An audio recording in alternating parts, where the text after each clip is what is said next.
கையில் கேமரா இருக்கிறது என்று யார் வேண்டுமானும் கருத்து சொல்ல முன்வருவது வேதனை அளிக்கிறது. கோவையில் பண்பட்ட ஜாம் திரைப்பட நடிகர் ராஜு ஜெயமோகன் பரபரப்பு பேட்டி. ராகவ் மித்தாத் இயக்கத்தில் நடிகர் ராஜு ஜெயமோகன், நடிகைகள் பவ்யா, த்ரிகா பாதையா, பிரசாத் ஆகியோர் நடித்து தற்போது வெளியாகி உள்ள திரைப்படம் பண்பட்ட ஜாம். இத்திரைப்படம் தமிழகம் முழுவதும் பல்வேறு திரையரங்குகளில் வெளியாகி ஓடிக்கொண்டிருக்கிறது.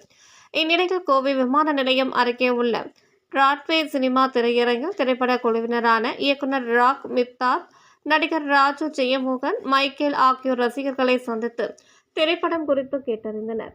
தொடர்ந்து இத்திரைப்படம் குறித்து செய்தியாளர்களிடம் பேசிய நடிகர் ராஜு ஜெயமோகன் கூறியதாவது: பண்பட்ட ஜாம் திரைப்படத்திற்கு ரசிகர்கள் கொடுத்த ஆதரவிற்கு நன்றி எனவும், இந்த திரைப்படம் ஆண்களுக்கு மிகவும் பிடிக்கும் என்று எதிர்பார்த்த நிலையில் பெண்கள் அதிகமானோருக்கு பிடித்துள்ளது.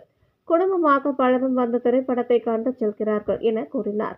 ஒரே நாளில் அதிகமான திரைப்படங்கள் வெளியாகும் பொழுது எத்தனை திரைகள் என்று முடிவு எடுப்பது நடிகர்கள், இயக்குநர்கள் கையில் இல்லை. அது இயற்கையாகவே எவ்வாறு நடக்கிறது என்பது எங்களுக்கு தெரியாது என தெரிவித்தார்.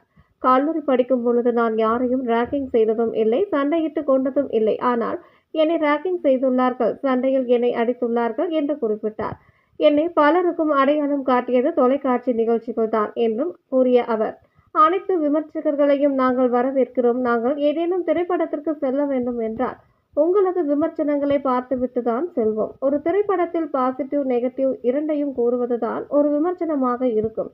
அதை தவிர்த்து கிண்டல் செய்வது தவறு என்று நினைக்கிறேன் என தெரிவித்தார். கையில் கேமரா இருக்கிறது என்பதற்காக செய்தியாளர்கள் அதிகாரப்பூர்வமாக செய்ய வேண்டியதை பலரும் செய்கிறார்கள் என்றார்.